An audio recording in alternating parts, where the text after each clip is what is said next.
Our project is on the U.S. involvement in the death of Osama bin Laden, done by Johnston, Josh Potter, and Matt Thomas. Start out with some background on Osama bin Laden.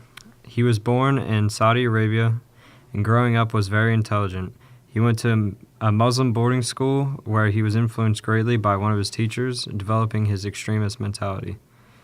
He was part of an Afghan resistance against the Soviets in 1975, and under the Operation Cyclone trained Muslim Afghan soldiers or jihadists. He disagreed with the Saudi Arabian government and the U.S. involvement in Saudi Arabia and believed that they relied too heavily on U.S. troops and were invading sacred soil. He was then exiled to Sudan in 1992. In 1993, he formed Al-Qaeda, which is Arabic for the base. It was made up of former jihadists and militants in the Afghan resistance that he trained, and their goal was to right the wrongs under the influence of pure Islamic law. In 1994, was stripped of Saudi Arabian citizenship and disowned by his family. His father was very rich, so it took away $7 million of inheritance each year.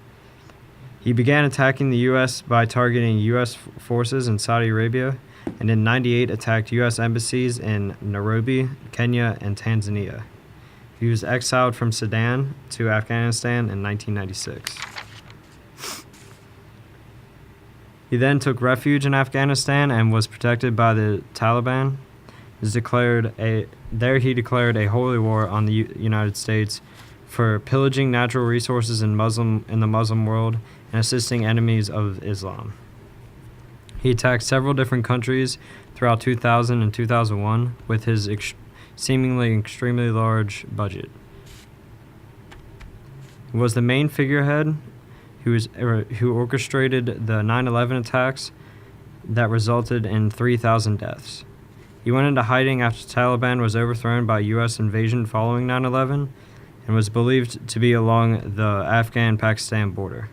He released a video in 2004 to the United States and the public around the world claiming the responsibility for 9/11. Alright, now this is how he died.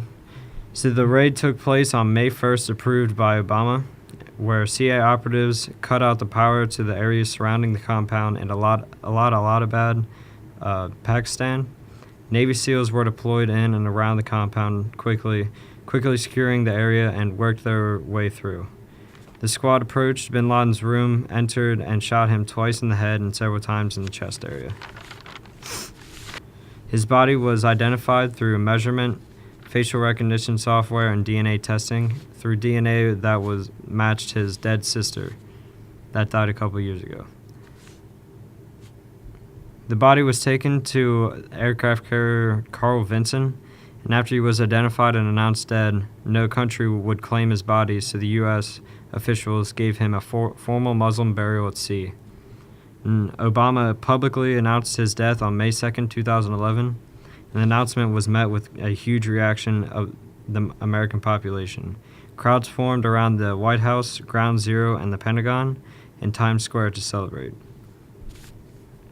It was announced and met with loud cheers and chants of USA at the nationally televised events like the Phillies-Mets game and WW event where John Cena broke the news.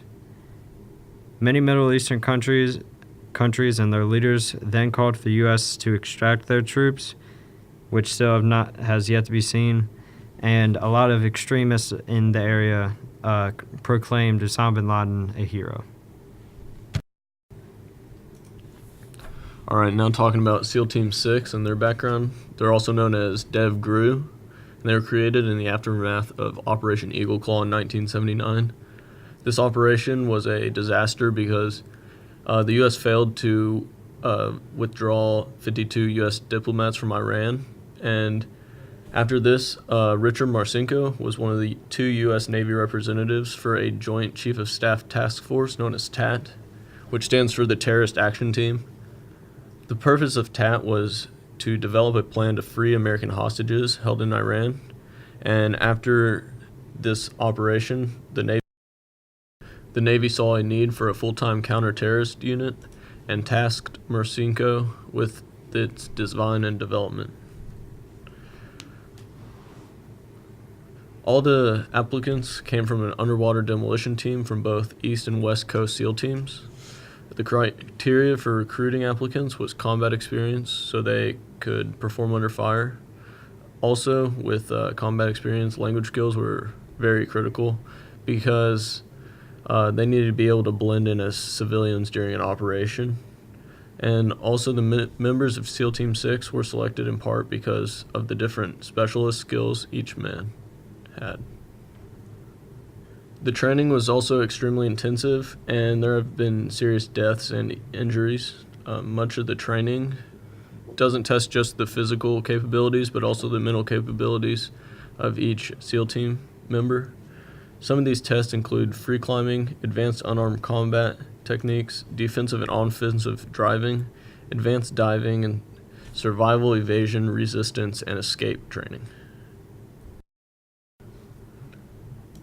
Prior to the invasion of bin Laden, the team performed rehearsals of the raid on a full-scale model of the compound, but they weren't told the exact nature of the mission. The raid was carried out by approximately 24 heavily armed U.S. Navy SEALs, but in total there were about 79 commandos and a dog involved in the raid. The dog was just used to track down anyone who tried to escape the compound. During the invasion, one of the helicopters experienced a hazardous airflow condition causing it to go down. After entering the compound, SEAL Team 6 cleared each room, moving toward bin Laden's room. They started through the guest house where they killed 2 of the men, and after that they moved to each room until getting to bin Laden. In total, there were 5 killed and only 1 injured. They killed bin Laden, his son, al-Qawadi, Abrir, and Abrir's wife. And the one that was injured, she was used to identify bin Laden's body. In the 38-minute raid, no troops were injured, and after they evacuated to Bagram, the helicopter that crashed was destroyed to prevent any salvaging of parts. There are many controversies that surround the death of Osama bin Laden. The first one is whether or not this is an assassination. The reason this matters is because of Executive Order 12333, Part 2.11, states that the U.S. does not authorize any person to take part in an assassination. However, John Bellinger III, a U.S. State Department lawyer, defends the U.S. position, declaring that since bin Laden is an enemy of a group that we are in conflict with, then attacking him is a legitimate military action. Another controversy is the request and subsequent denial for more information from the public and the press. Despite numerous requests from the Associated Press, no further information has been released. This includes photos taken of the raid. Now, the Freedom of Information Act gives the people access to information.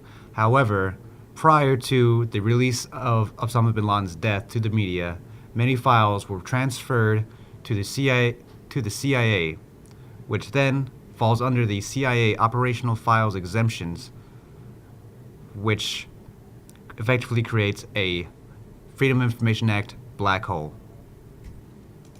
Another controversy is the conflicting accounts of the raid itself. In SEAL Talk at Geronimo by Chuck Ferrer, taken from accounts of SEAL team members that conflict directly with the reports given by the government. For example, there was no crash with the SEAL team ziplining onto the roof of the compound with no shots to the head. And then you have No Easy Day by Matt Bissonnetti, where there are shots in the head and shots in the chest to kill. And of course, the infamous The Shooter, the man who appeared on TV claiming to be the man who shot bin Laden, but gave even more conflicting accounts of his death, such as 2 shots to the head, which directly conflicts with every account to come before it. The reactions to Osama bin Laden's death were mixed. In America, Americans had mixed emotions, both with the excitement that bin Laden is dead and anxiety about terrorist escalation. Middle Eastern countries also had mixed emotions, with some groups such as the Abbas praising his death and the Hamas who claimed that bin Laden was a martyr and had been assassinated. Then, worldwide, feelings were pretty much unanimous, as illustrated by the 14th Lama. We're saying that forgiveness does not mean forget what happened. If something is serious and it is necessary to take countermeasures, you have to take countermeasures. And the subsequent aftermath of this event left many people asking the questions of how much longer is the U.S. going to be involved in the Middle East, and when they're going to withdraw their troops. This has been illustrated by Iranian and Egyptian Muslim Brotherhood authorities, stating that with bin Laden dead, the U.S. no longer has any legitimate reason to be in the Middle East, and they must withdraw their troops. For this project, we conducted a survey that included 30 people. We asked them, how do you feel about Osama bin Laden's death? Do you feel as though the situation in the Middle East has improved since his death? Do you wish you knew more about his death? Overall, the answers to these questions were: most responded positively to his death. Most said no, that they do not feel the situation has improved because other problems have arisen, and that was only the solution to one problem out of many. And many were confident about his death, but also wanted to know more about it.